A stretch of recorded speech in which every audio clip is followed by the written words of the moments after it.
Last time we talked about extension and a bit of its history.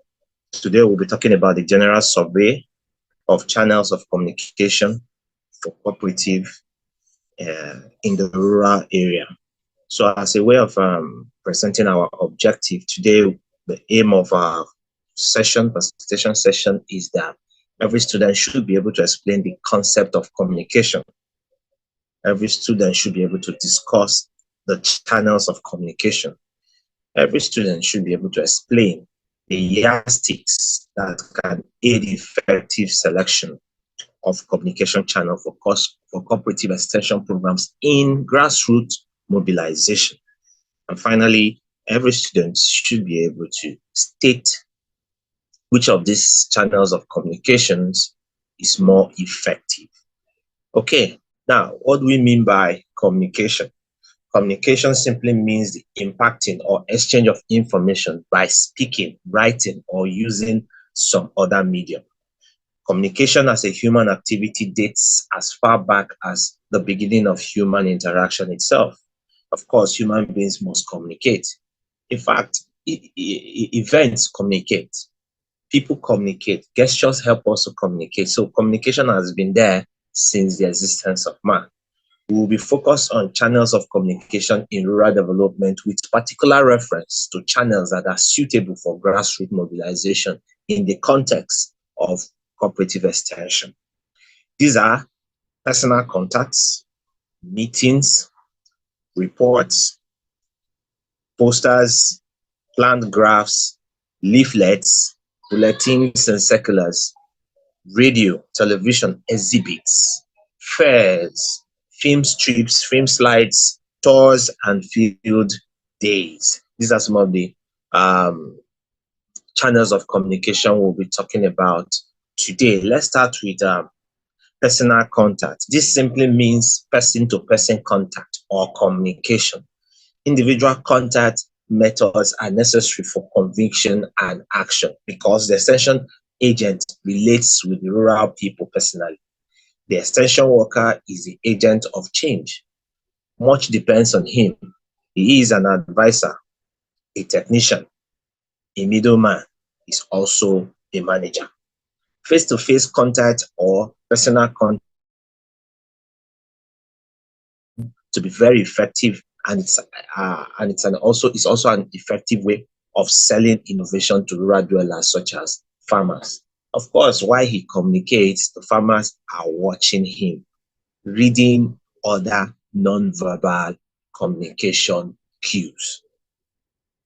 That is one of the things that makes it a very effective way of selling innovation.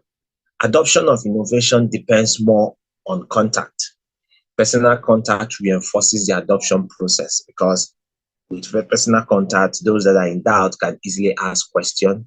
Those that are present can easily see through any facade of the person presenting such innovation. Most times you may be saying one thing and your body language is saying another thing. So it's a very effective channel of communication, personal contact. The next is meetings. These are part of the oldest and most important method of extension teaching, meeting. Many meetings are planned by the extension worker to pass across a particular idea or practice. The success of meetings as a teaching device depends largely upon how they are viewed by the audience. All right. So there are 5 types of meetings that we could use to as a channel of communication. The first is organizational meeting. The next is planning meeting. Teaching meeting is the third. The fourth is special interest meeting. And the fifth is community meetings. Now, what are the factors to consider when planning a meeting? One is the size of the audience. The size, because while you're planning, you need to know the number so as to provide the right seating accommodation for them. 2, the character of the audience. It's important you know the character of the audience so you know how to approach them, the communication style.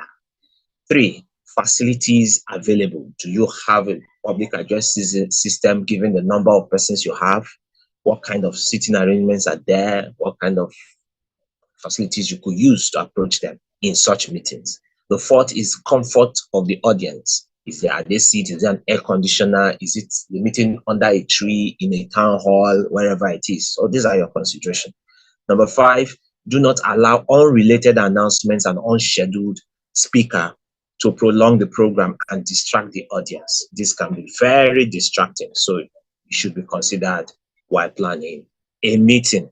Now, the next channel we'll talk about is the report. A report is a report on research finding could be made available to the rural people. Extension service should be backed up by a report. This is to ensure that what is offered to the locality is appropriate. Another channel is posters. Posters are likened to visual aids. Visual aids are those things that appeal to the eye. A poster is a sheet of poster or a cardboard with an illustration with usually a few simple words pointing you in a particular knowledge direction. Okay. Now, the next is presentation. A presentation is a speech or talk in which a new idea or piece of work is shown, explained to an audience. A new idea or innovation can be made to the presented to the rural people, but the problem of illiteracy among the rural dwellers is a challenge at this point, because if they cannot read it, it becomes even a greater challenge. Then we also have leaflets. Leaflets are printed sheets of paper containing information or advertising, and usually distributed free. Leaflets or pamphlets can be used in many ways in extension programs. They may be used simply, for example, to explain advantages of testing and innovation, or simply to just display how an equipment look, and so on and so forth. They may also be used in series of broad subjects like raising animals, planting high yield crops, or what chemicals to use to control different insects or weeds. Now, radio as a channel of communication. Radio, also known as audio aid, is one of the fastest, most powerful, and in many countries, the only way of communicating with the masses in the rural area. An advantage of radio program is that they can be recorded anywhere through the use of a tape or a tape recorder. We also have television. Television is both audio and visual aided communication channel.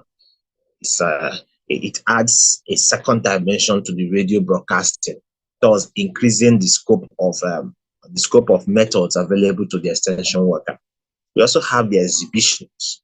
Exhibitions and displays have some of the characteristics of posters, as we discussed earlier. The main differences are that the exhibitions and displays usually are larger and more detailed, and they have 3 dimensions to their own presentation. And most importantly, they impact more detailed information than is possible with just a poster or a leaflet. Now we have fairs. We are all familiar with trade fairs. Extension services can make and demonstrate their innovation in trade fairs to rural people. So it's another way of displaying things. We also have film strips or film slides, as some may call it. These are also known as projected visuals, motion pictures, slides, strips. Other forms have much appeal and are among the most effective of visual teaching aids. Then we have tours and field days. These are methods of extension teaching which appeals to many who desire to go places and see things. So they take a tour, they take a field day. The things to be seen may range from results on small demonstration farms or test plots to extension application of new methods, or actual farms or actual research outputs. Now, what are the drawbacks in communication? We can call them the disadvantages or the challenge. What are the drawbacks in communication? 1, the source may lack credibility. If the source lacks credibility, such communication is of no effect. Number 2, the message may not be relevant to the need of the recipient. Therefore, they will not imbibe it. Number three, appropriateness of a channel. If the channel is inappropriate, you will not get a desired result. We can have an example. For example, the channel through which you pass an innovation may tend to alter or cause a bias among your audience, and that makes that channel inappropriate to pass the desired result. Number four, inadequate knowledge of the receiver. We must have total knowledge of the receiver. Lack of such knowledge is a drawback. Number five, receivers must be able to translate content analysis of the message. Otherwise, there will be a drawback. For every information you pass, there's a context to read, there's a context to read. The receivers should be able to translate this. If they can't do that, then that communication is faulty. Number six, if the three basic methods of communication, which is the individual, the group, and the mass, are not considered, communication delivery will be ineffective. All right, that is number six. Now, let's consider the yardsticks that can aid effective selection of communication channels for cooperative grassroots mobilization. Now, the first yardstick we may consider at this point is performance. By performance, what do we mean? We mean the ability to achieve result or attain a predetermined goal. In selecting a channel of communication for cooperative grassroots mobilization, the communicator, that is the extension worker, must decide which channel will achieve the aim and objective of the innovation.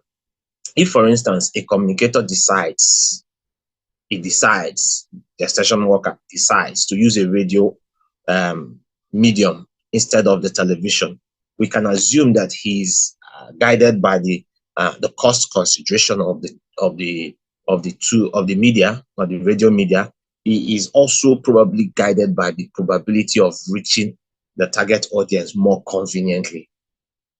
So performance, like we said earlier, simply means the ability to achieve the result. So while you use a particular channel, you are considering its performance. Will it help you achieve the result or your predetermined goal you had before assuming or choosing such a channel of communication? Now, we also have content. By content, what do we mean? The content of innovation, of new ideas, the content of innovations or new ideas, method, practice, or technique will determine the channel of communication to use. If, for example, it is a new farm technique you are trying to teach, an exhibition or demonstration farm should be selected. You see, it is more appropriate to use a demonstration farm to teach a new farm technique. You see it. Now, you can't say you want to use a radio station to teach a new farm technique. Remember, it's a technique. People need to see what you're doing, how you are doing it, and so on. With radio, you can't achieve that content display because radio is only appealing to the ear. All right. The third yardstick that can aid effective selection of communication channel for cooperative grassroots mobilization is appeal. By appeal, what do we mean? If getting the interest of the individual can only be done after awareness, since a person cannot decide to accept any practice until he has become aware of it. Now, an appropriate channel of communication is imperative in order to arouse the interest of the individual. So something has to appeal to that person. Your channel of communication has to appeal, or else the person is not aroused, is not touched by it. Okay, the message conveying the new idea, the new practice, the new method must be made in a way that it appeals to the audience and in line with what the individuals need. So that way it will appeal, and that way they can easily adopt it. Now, the next yardstick is speed and coverage. In selecting a channel of communication for cooperative grassroots mobilization, the extension worker is guided by the need to disseminate information to the targeted audience on time. So it needs speed in its coverage. It is also guided by the need to cover either a small area of a wider area or the entire wider area. If, for instance, speed is of crucial importance for his particular communication at a particular time, the best medium can be electronic media. And of course, radio and television can do that very well. Similarly, if the objective is to cover a wide coverage of area, a radio can be more effective since empirical studies have shown that more people in the rural area own radios than television, right? Now, what are the factors affecting the selection of communication methods? The method available, because you can't select what is not available. So one of the factors that affects the selection of communication method is the method that is available. The first one, the method that is available. The second is the nature of the message. That is the type of message you want to pass. Is it a complex message or is it a simple message? That will help you select which particular method to use. Now, the third is the people or the target audience. If the people are highly educated, of course, you can use a presentation style, slideshows and all that. But if the people are not highly educated, you need to use a particular method that will appeal to them, especially if you can speak the local dialect. So the people or the target audience is also a factor. The fourth is extension resources available. What is available? What resources do you have? The place you want to go to is far. Do you have the capital to sponsor it? Do you have electricity in there? Do you have good roads to access the people? Do you have the inputs, probably like fertilizers, the tools, the knapsack spray you use to explain what you want to explain to the rural persons in such communities? Do you have them? So that's why we say extension and resources available is also a factor. We also talk about the skill to be able to manipulate or use such things or equipment or resources you are taking to such places. Now, the fifth is the environment. The environment is, of course, a factor, both physical environment and social environment or social agencies that are available in the environment. For example, the Agricultural Development Program, the Ministry of Agri and Natural Resources. These are part of the environment and they play a lot of role in helping you select a communication method because they affect the kind of extension program you eventually have. Now, let us categorize the extension workers that exist. Now, we have the extension administrators. They are managers involved in policy making. They control and decide what to do, what goals to set, what goals to evaluate, and see that the goals are achieved. Another set of extension workers are the subject matter specialists. We call them the SMS. These are persons that they are persons, or the SMS are persons in authority in one field with basic qualification of BSc and HND. So they are men of authority and they are specialized in a particular area. Such persons are expected to visit a field and assist those that operate audiovisual equipment in such areas. Now, the third is the extension supervisors. They help to supervise the extension workers at the village level. And then we also have the village level extension workers. They are closer to the farmers. It is their duty to educate farmers and provide them with input. So these are the categories of extension workers we have. Now, let's consider the factors farmers consider before they adopt a practice. Let's say you want to sell a practice to them. They've been using different methods of applying fertilizers. They've been using different types of fertilizers. Now you want to sell them a new practice. What are the factors the farmers will consider before they adopt such practice? One is the compatibility of such new practice. Here, what do we mean by that? The issue is whether it can fit into the social or economic system or the farming system the farmer is operating at the moment. Because these farmers will not want to disrupt their way of doing things. So they see how easily this new practice can easily fit into their system and they adopt it. But if it becomes so difficult to be compatible to what they are operating at the moment, just know they will not easily adopt such practice. Number two, divisibility. This new practice you are trying to sell to them, if it is something that can be divided into small units, the farmer is likely to accept it. For instance, if a farmer cannot afford to buy one bag of fertilizer, he can as well buy in small quantities to apply it just the way you are teaching him to apply. For example, if you say that for him to apply such fertilizer, he has to buy 10 bags or buy a lorry load before he can, he's not likely going to do that. Now, the third is complexity. Is the operation simple or complex?